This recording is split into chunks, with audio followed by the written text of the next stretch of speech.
Our lone undefeated player still. Some spicy one-ups here in Zach's Infect deck. 1 Flusterstorm, 1 Spell Pierce, 1 Stifle in the main. Does he still have the Teferi's response? Yes, it's still on the board. Yes! Wow. All right. I hope we get to see that happen. And especially something like Stifle is not necessarily something that Bryant will be playing around. You know, Tom Ross has played one of those in his decks on occasion when playing Infect, so not too surprising to see people adopt that one. It can be a blowout at times, and people certainly don't play around it from Infect. Zach taking a long look at his hand. If you're familiar with Bryant Koch at all, you know what he's playing. He plays the same deck every tournament and has been for over 2 years.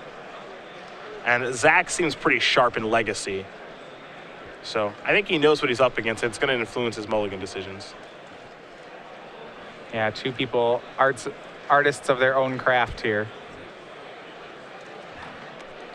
I think Zachary's just looking at his hand saying, how fast can I kill you? Because it has to be really fast. I don't have time to ponder and brainstorm and all that nonsense. Yeah, the cantrips are weaker. He can keep a permission heavy hand. He has enough of it that he could slow Bryant down. Bryant, I believe, is going to keep his opening hand. He is sitting here rather patiently, so.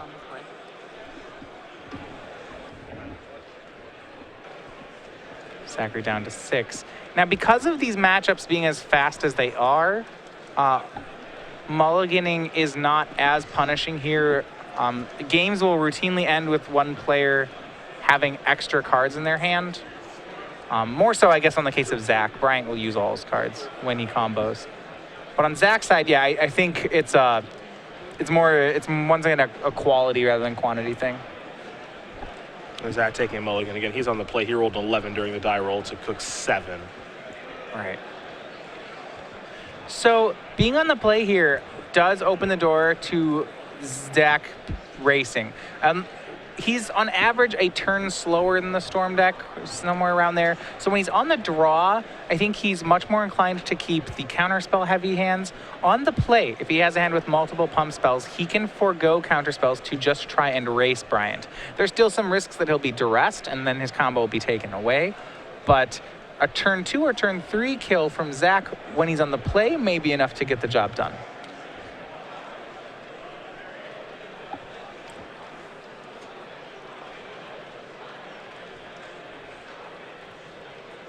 That said, we'll see what he gets to start out with. A lot of pressure on cards like, I think, Glistener Elf, maybe one of his more important cards here.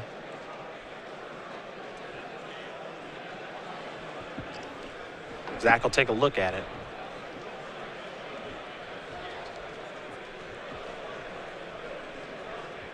Looks like he's going to keep that 6. He's on the play. There is no removal and no blockers in Bryant's deck, so a Glistener Elf just has free reign to attack. Cataxian Probe will show you a hand of Cataxian Probe, 2 Lionside Diamonds, a Brainstorm, a Duress. Polluted Delta, Volcanic Island.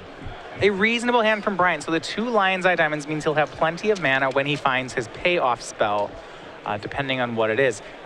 He also has a Duress to help slow down Zach's fast draws, and then Gitaxian Probe and Brainstorm to reload things. It's a good start for Bryant. Ideally, he's 1 Infernal Tutor from having a very fast combo here.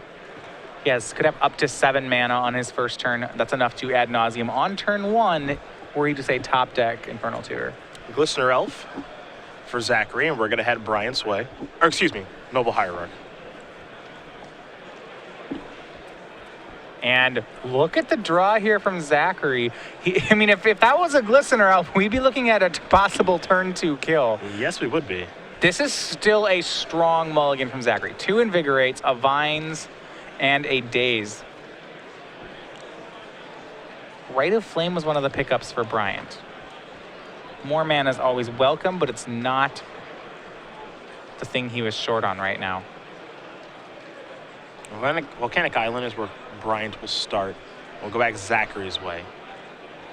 Daze the draw. And remember, Zachary's land is a basic forest. Those 2 dazes aren't cards as of yet. There's an attack for 1. We're going basic damage. Well, he could decide to attack there. He could also have left up the Noble Hierarch for the hard cast of Days, which, yeah, sounds horrible, but it may be what he needs to do. So he has no place. If Bryant can combo this turn, he will get it. Cabal Therapy, the draw. Cabal Therapy is pretty good, actually. Here's a Ponder. Yeah, if Bryant can't combo, he can just tear Zachary's hand apart. If he takes both Invigorates, Zach's clock is almost non-existent. Yeah, his hand is pretty poor then.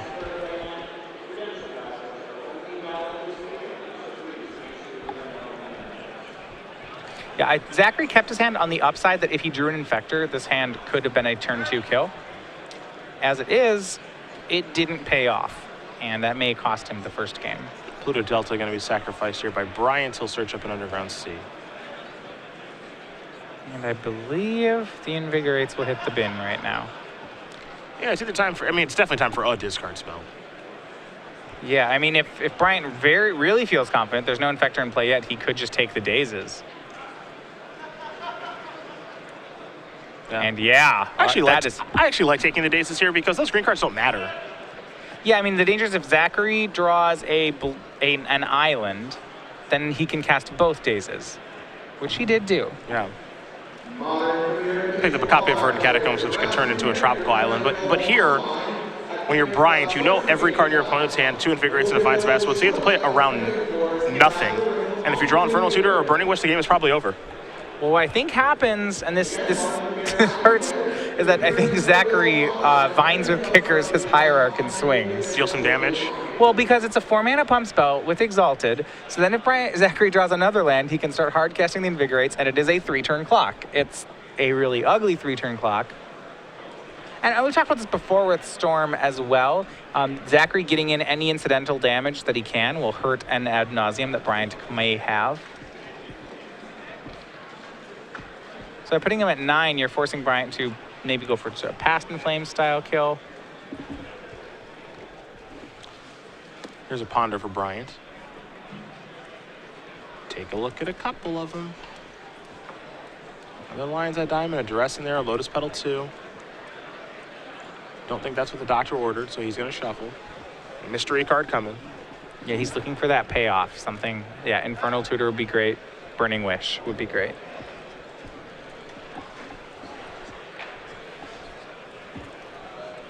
Remember, with another land drop, Zachary has Bryant dead in 2 attacks. Bloodstained Mire, the draw. Here's a Brainstorm. I really like Bryant's use of cantrips here. Picks up another Rite of Flame.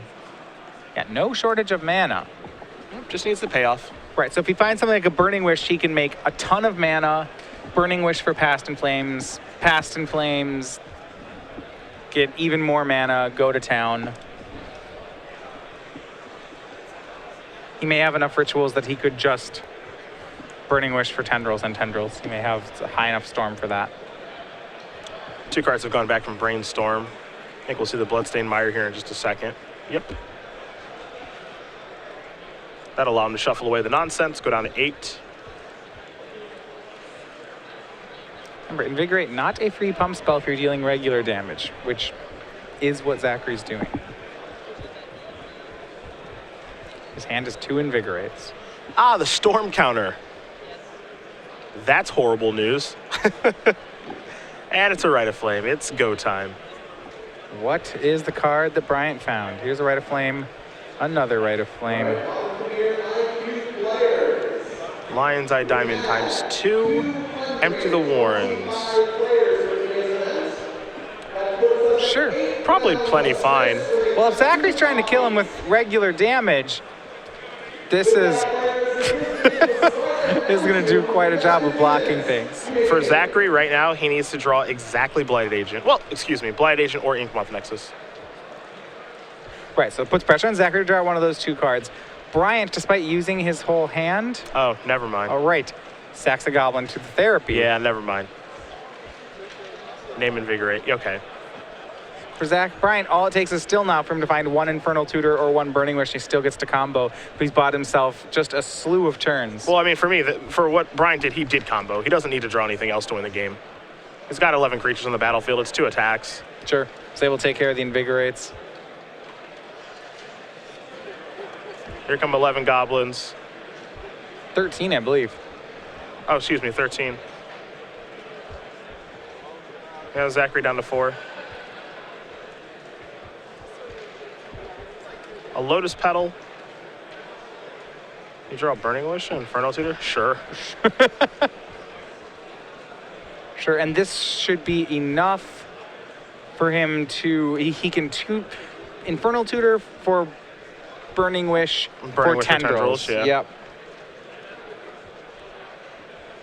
Then he can cast Burning Wish with the Lotus Petal and the Volcanic Island, Burning Wish on the stack, crack both LEDs, float the mana, cast the Tendrils.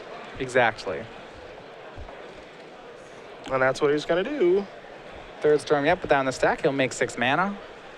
At least 3 of it will be black. And Burning Wish should find that Tendrils to bring us to game 2. Bryant Koch going to win Gainer 1 against Zachary Koch in the cook-off. Storm up a game over Infect as we now do turn our attention to the sideboard here. We will start with Zachary and his Infect deck. See if he has any ways to interact here with Bryant and his Storm deck. All right, well, he did have a fair amount of permission in the main, and he just gets to add to that after sideboard. He has a Dispel, a Flusterstorm, and a Force of Will, all in the sideboard, so those should help him out in the matchup. Outside of that, I think we're going to see more of Game 1's strategy, just trying to augment his Infect plan with a little more blue spell backup.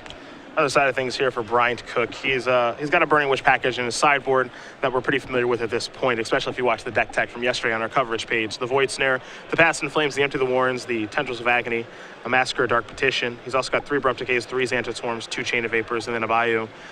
I don't expect crazy changes here. I do like Abrupt Decay a bit in the matchup. I like Chain of Vapor in the matchup a little bit as well, but I don't expect any massive overhauls here. Yeah, when he's on the draw, Abrupt Decay seems pretty reasonable. One of the ways that Zach can get these games is if he just has an early Infector and a bunch of pump spells. We saw there, that kind of hand with 2 Invigorates would have been great if he had the early Infector. Now, Abrupt Decay is not the end-all in the matchup. Vines of Vastwood still does take care of it. But that said, I think Bryant will go toward the Abrupt Decays.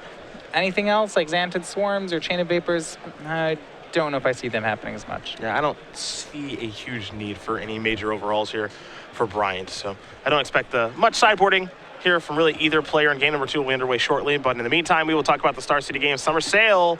The new one is here. Started a little bit ago, about 20 minutes ago. We got 25% off of select full art basic lands. So Unglued, Unhinged, some from Zendikar as well. Definitely head over to the website and check those out. I know people are big fans of lands, and 25% off of select full art basic lands is a pretty big deal. StarCityGames.com all month long, as we're going to have a new summer sale every single day beginning at 11 a.m. and it is for 24 hours only. So the one that we showed you yesterday, that's over and done with. This is our new one right now. Again, StarCityGames.com for more information. Are you an unhinged or an unglued guy, as far as lands are concerned?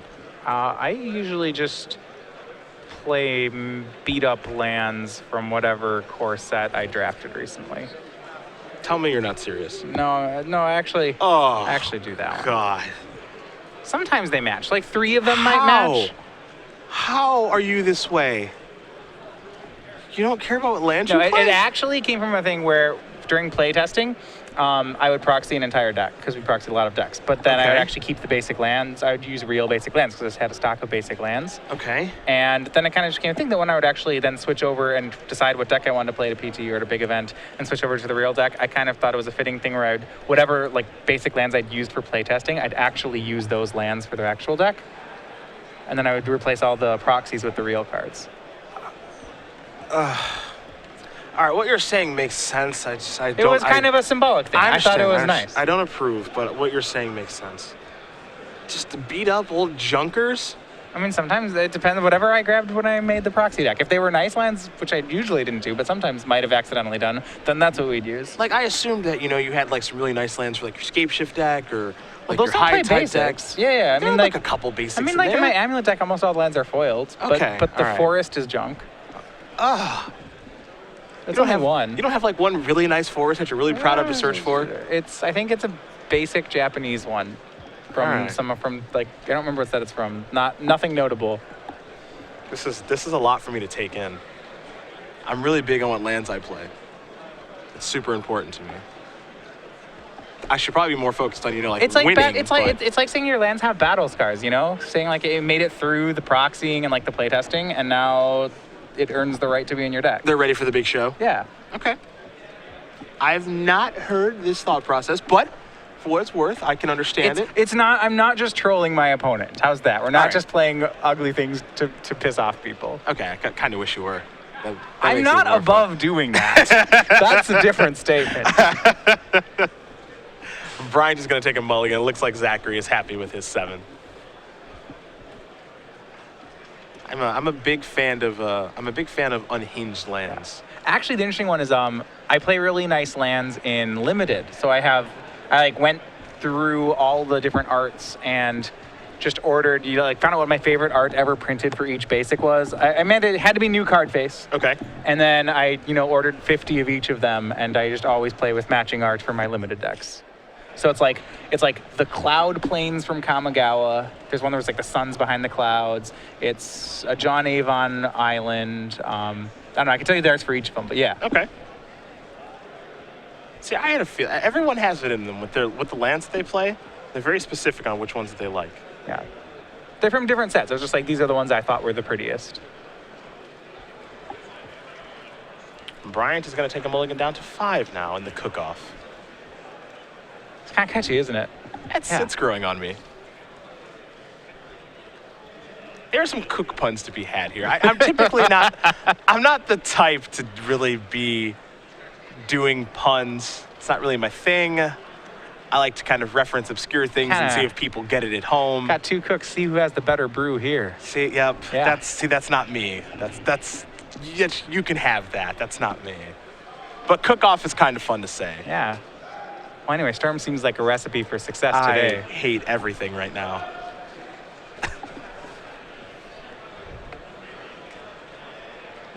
Well, Zach is down the first game in this matchup. He also, for the record, he is in sole position in 3rd place right now at 9-1-1. Yeah. So he's in 3rd. We know Dylan Donegan in 2nd. Bryant Koch, sole undefeated player. Yep. He's got a 5-card hand that he is happy enough with. Mr. Reinforced will be sacrificed. Zachary will go down to 19, and there's a Noble Hierarch to start things off yet again.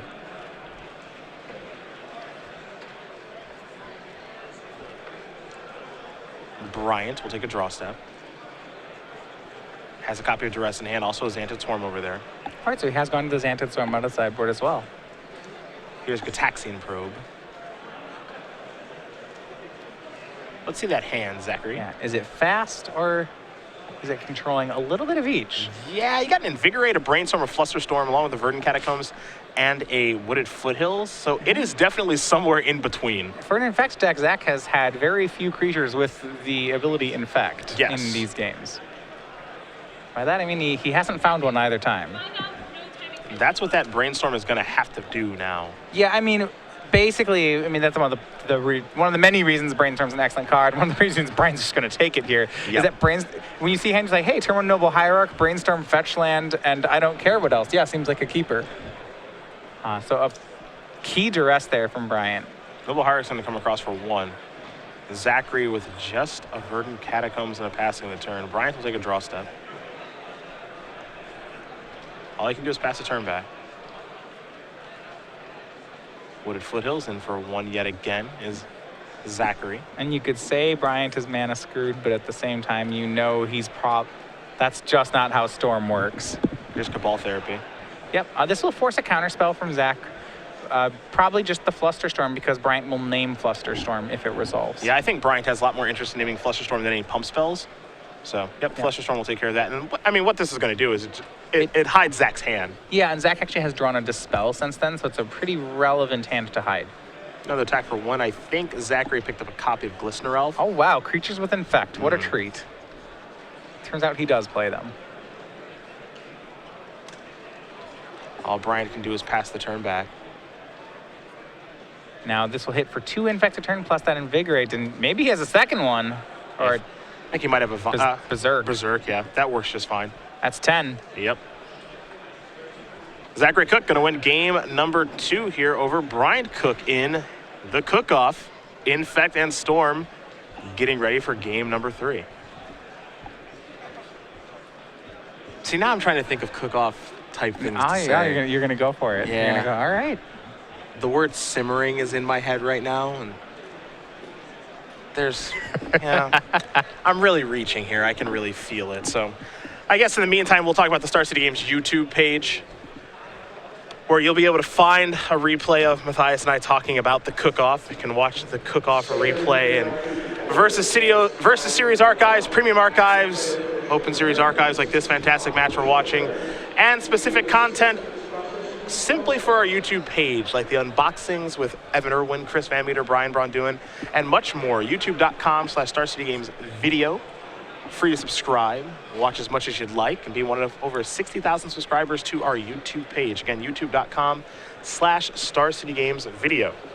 As we do get ready here for game number 3 of the match between Zachary and Bryant Koch. If you have not seen the deck tech with Bryant Koch yet on our coverage page, I recommend that you do. He gets to show off some of his beautiful Storm cards, as most of his deck is foil at this point. He's got the nicest versions of everything possible because, well, he loves Storm. He has a website dedicated to Storm. His Twitter handle is The Epic Storm. He is Storm through and through, and he is 11-0 so far this weekend. Yes, Brew's got some good spice to it in his Storm deck. Yeah, trying out some new cards. Dark Petition in the sideboard, for example. Card from Magic Origins. We saw him actually use that in a Wish Chain to be able to win the game, so good on him. And after this round of coverage is over, we'll go over our metagame breakdown. Yeah, seeing just what it was that made it into day 2. A lot of the expected decks near the top. Bryant, one of 5 Storm players. Zachary Koch, one of 10 Infect players. That's a huge number for Infect. Yeah. 123 players in the day 2 here. I see now Twitter is rolling in with the Koch puns. With Zachary down a game, do you think he's in hot water? Oh, that one's good. Yeah. All right. He's tied things up now. You might say they're playing real kitchen table Magic. That one not as good. Oh, I don't know. That might be my favorite one, actually. You could say Bryant is cooking up a storm with his deck. Twitter, you are truly adorable. You make what we do worth doing.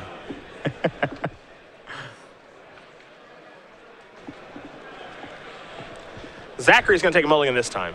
Again, mulligans are just going to happen, I think, a decent amount in this matchup because both players are just trying to kill the other one as fast as possible. So players are going to try to mulligan for optimal hands. We saw Zachary mulligan a couple times in the first game, Bryant mulligan a couple times in the second game, and now Zachary is going back to the well here for the third game while Bryant is waiting patiently. Talked before about the kind of things that Zachary has to mulligan to. Game 1, we saw him keep a double Invigorate hand. He was missing an Infect creature, but the upside was that he could race the Storm deck. Had a couple draws to do so. When he didn't, Bryant was able to use Cabal Therapy to dismantle his hand. Game 2, Bryant took some mulligans, kept a heavy Ritual hand that was light on lands. Didn't hit his land in time, and Zachary had a quick kill.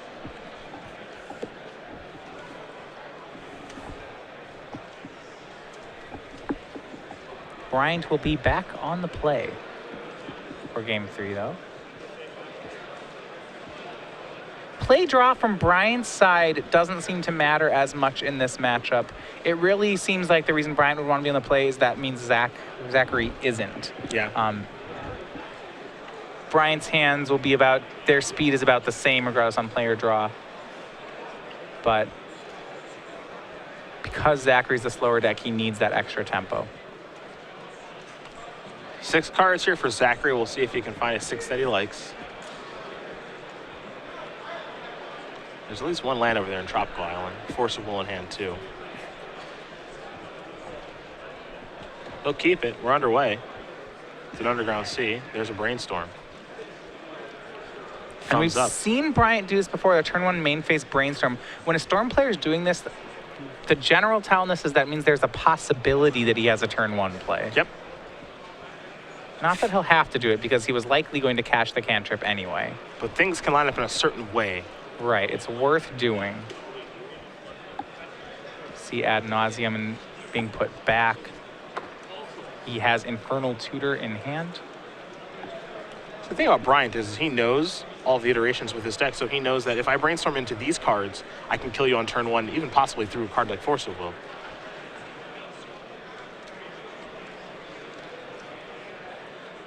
Okay, Lotus Petal now. Yeah. Xantid Swarm, perhaps? Yes. All right, and throwing Xantid Swarm. Is that going to get the Force of Will from Zachary? It basically has to. He has a Force of Will to dispel. The hard part is if he makes this play, that was all his game. Yep. As far as permission's concerned. Right. So the shields are down now. Now that Zachary's burned through his blue spells, he's going to hope that his green spells can race Bryant's combo. There's Glistener Elf. No Noble Hierarch this time. A Duress. And there goes the pump spell. 2 Inkmoth Nexus left. And no second land for Bryant. Spell Pierce to draw here for Zachary. And Huge for 1. draw. Absolutely.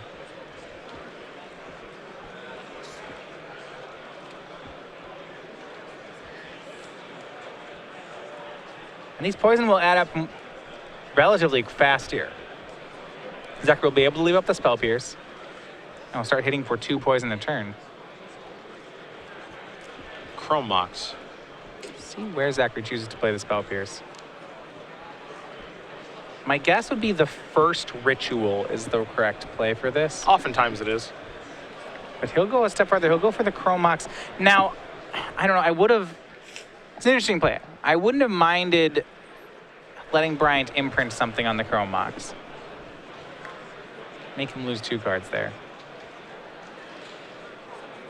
Bryant's having some mana issues. Now the question is, can he work his way out of it? Ad nauseum was the draw. Ponder, I believe, the draw here for Koch. Yep. Zachary ponders. He does have another blue mana in his hand. So if he can find something like a Spell Pierce, he can keep it. He found Vines of Vastwood. Now, it's interesting because if he keeps the Vines, he has Bryant dead next turn. Yep. But that's it. I think it's too good to pass up. I do think you want to put it 1 down, though, so you don't open yourself to a discard spell. Zachary will make the same play. Wooded Foothills was the draw. Play the Tropical Island, pass the turn back. So he has Bryant to 5 poison. He has him dead next turn. But Bryant draws Lotus Petal. Maybe that's the only mana source he needed. Yes, Chrome Mox got countered. Nope. And this could go towards Zachary Koch. He could be the first loss for Bryant this tournament. The thing here, if you're Zachary, I think you don't have a choice. I think you just have to go for it. Yep. Vines on Glistener Elf. That makes it a 5-5. In we go. 1 more, and there you have it. Zachary Koch takes the match. He'll beat Bryant Koch 2-1. Infect will take care of Storm, and the cook-off goes to the player on the left. Congratulations, Zachary Koch. 10-1-1.